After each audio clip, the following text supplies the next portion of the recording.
बुध को रोज होने वाली ज्वाइंट सिटिंग में हुकूमत ने अपनी अददी अक्सरियत साबित कर दी।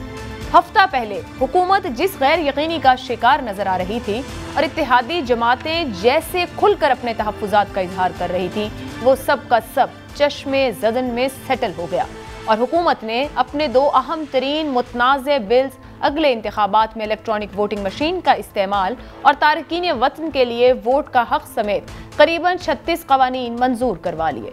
सभी इत्तेहादियों ने वोट दिया। इस लेजिस्लेशन से जहां हुकूमत और इदारों के दरमियान दूरी का तासुर जायल हुआ, वहीं हुकूमत की मजबूती का तासुर उभरा है। वहीं ये तासुर भी उभरा कि हुकूमत का इत्तेहादियों के साथ इत्तेहाद भी किसी खतरे से दो चार नहीं।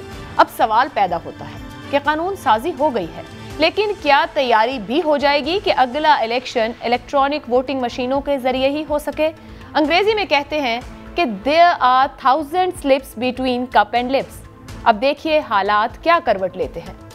ऑपोजिशन बहुत पुरएतमाद थी कि हुकूमत की पुश्त पर खड़ी ताकतें अब न्यूट्रल हो चुकी हैं। अब ऑपोजिशन क्या सोच रही है? क्या ऑपोजिशन अब भी अदम एतमाद की तहरीक का सोच रही है? दूसरी जानिब वफाकी वजीर इत्तलात फवाद चौधरी ने एक अहम बयान दिया है कि रियासत इंतहा पसंदी के चैलेंज से निमटने के लिए उस कदर तैयार नहीं जिस कदर उसे होना चाहिए।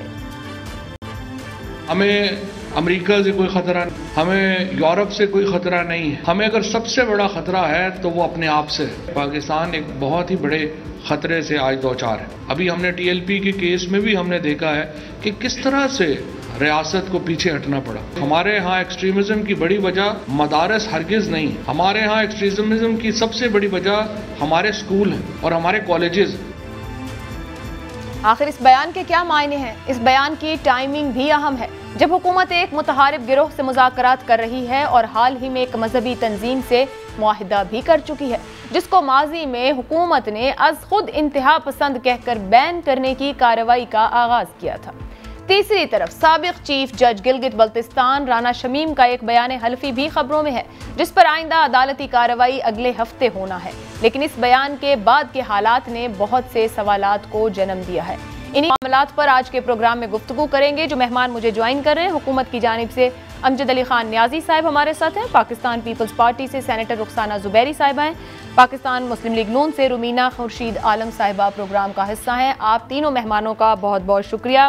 न्याजी साहब आपकी तरफ आएंगे। आगाज़ उसी बात से, इजलास बुलाने से 2 दिन पहले तक हुकूमत इत्तेहादी, हमारी बातचीत भी हुई हुकूमत इत्तेहादियों से, सरगोशियों में नहीं खुलकर हुकूमत पर तनकीद कर रहे थे, एक एक बात पर तनकीद कर रहे थे, आपकी पॉलिसीज़ को, उनकी इम्प्लीमेंटेशन को, उनके फैसलों पर, यहाँ तक कि इंतखाबी इस्लाहात, EVM, ये भी तनकीद की जद में था। ये 2 दिन में क्या जादू किया आप लोगों ने कि सब राम हो गए, सब काम भी हो गए? आयशा बख्श, क्या उन्होंने हुकूमत से अलहदगी का ऐलान किया था? नहीं, उनका एक ही मुतालबा था कि हमें थोड़ा तफसील बताया जाए ताकि हमारे ज़हन में अगर कोई सवाल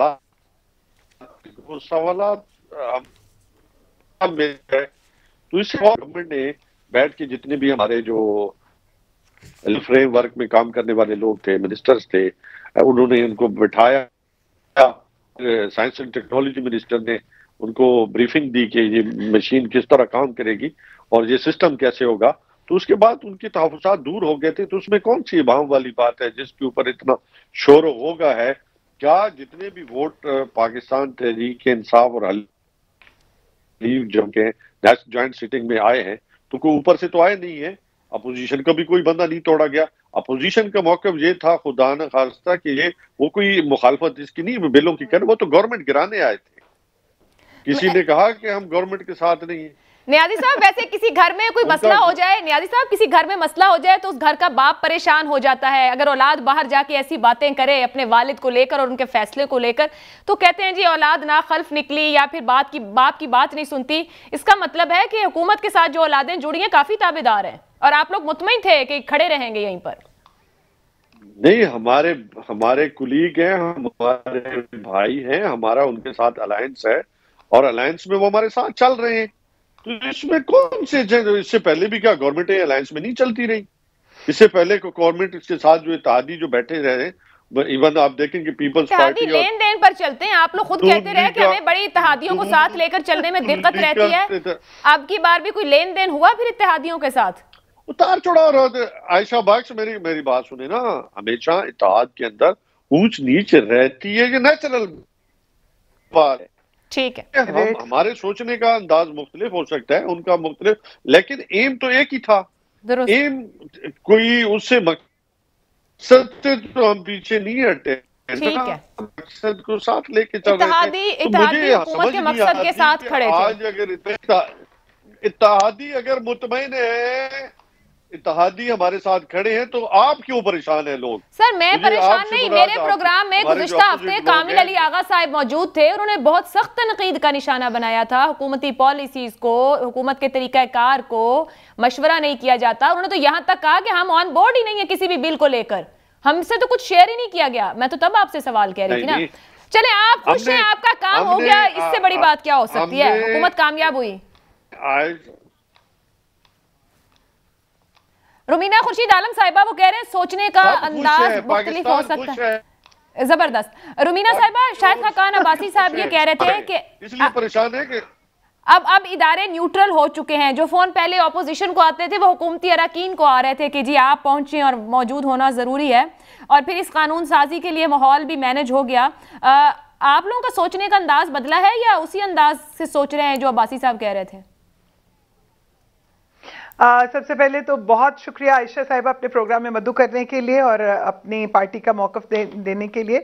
कितनी हसीन बात है ना, उन्होंने कहा कि हुकूमत खुश है, इत्तेहादी खुश हैं, लेकिन आप ये देखें कि जहां इत्तेहादियों की बात की जा रही है ना, वहां अगर हम ऑपोजिशन की बात करें तो मैं अपनी जमात की अगर बात करूं तो अल्लाह की ज़ात का बड़ा एहसान रहा कि हमारी 100% हाजिरी थी, 100% हाजिरी थी, और बाकी तमाम ऑपोजिशन की जमातों की भी हाजिरी थी। उसमें कुछ लोग अपनी किसी एक दो लोग जो बीमार थे वो उस तरह से नहीं आ सके, लेकिन बाकी कोई कभी इनसे पहले इतने जो मराहिल आए उनमें से भी कभी ऑपोजिशन का बंदा ये तोड़ नहीं सके।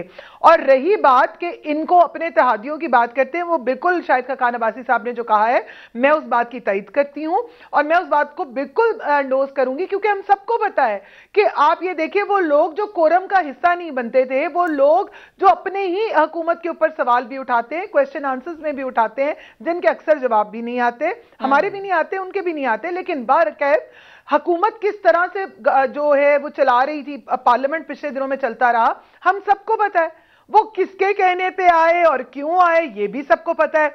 और यहां पर कहा जा रहा है कि तहफ़्फ़ुज़ात जो उनसे ऑपोजिशन को कौन से तहफ़्फ़ुज़ात हैं, ये किसकी बेहतरी के लिए, वो आपने ये पाकिस्तान की बेहतरी के लिए नहीं आया, ये आपकी अपनी के लिए आया है। और दूसरी बात यह है कि सदा बादशाही रब के घर की है आयशा, आज इनके घर पे कल किसी और के दर पे ये कुर्सी भी आनी जानी है, ना मेरी है ना ये इनकी है ना किसी की है, लेकिन इन्हीं के बकौल जान अल्लाह को देनी है। और काश जान देने के लिए हम सच का बोलने का साथ भी और हिम्मत भी कर सके। बस सच भी वक्त देखकर सच बोलते हैं। रुमीना साहिबा, हमारे सियासतदान वक्त देखकर सच बोलते हैं, लेकिन ऑपोजिशन को एक अहम तकर्री को लेकर और ज्वाइंट सेशन मुलतवी होने पर कुछ उम्मीदें पैदा हुई थी, मान जाएं। आप लोगों के लहजे भी बदले थे, अंदाज भी बदले थे, उम्मीदें टूटी हैं। नहीं, पहली बात तो ये कि ना ऑपोजिशन के ये तो गवर्नमेंट गिराने जा रहे थे। मैंने इंटरप्ट मिठाइयां घर में रह गई नहीं कर रही न्याजी साहब, वो कह रहे हैं आपकी मिठाइयां धरी की धरी रह गई हैं, अब आप कोरम पूरा होने पे ही सिर्फ खुश हैं। एक सेकंड, वो भी इनकी जिम्मेदारी है। पहली बात तो ये कि आयशा हमारी भी है, इनकी भी है। जी रुमीना साहिबा, इनको समझाएं कि ये पार्लियामेंट नहीं है कि स्पीकर हैं, ये चेयर नहीं है, यहाँ पे मैं बात कर रही हूँ, मेरी बात आप बात कीजिए प्लीज। और ना मैं इनको बात लिहाजा डोंट इंटरप्ट मी, ठीक है, थैंक यू। क्योंकि वहां पर भी ये पॉइंट ऑफ ऑर्डर पे पॉइंट नहीं देते, मैं कर रही हूँ ना, सुनो भी तो सही लाला, सुने आप। बात ये है, आप मुझे ये बताएं कि इनसे पार्लियामेंट तो काउंटिंग होती नहीं है, पहले फिर बोल रहे आयशा, आप इनको कहें कि न्याजी साहब प्लीज, अब आपने नहीं बोलना है, टेल हिम टू टॉक। जी रुमीना बात मुकम्मल कर लें जी प्लीज। बात आप मुझे ये बताएं कि 342 मेंबर्स हैं पार्लियामेंट के अंदर, ठीक है, जिसमें से अभी कुछ डिजिट्स कम है। आप मुझे ये बताएं, पार्लियामेंट के अंदर गिनती करने के लिए इनको 4 लोग चाहिए होते हैं, पहले पार्लियामेंट को तो इलेक्ट्रॉनिक वोटिंग पर लेकर आए,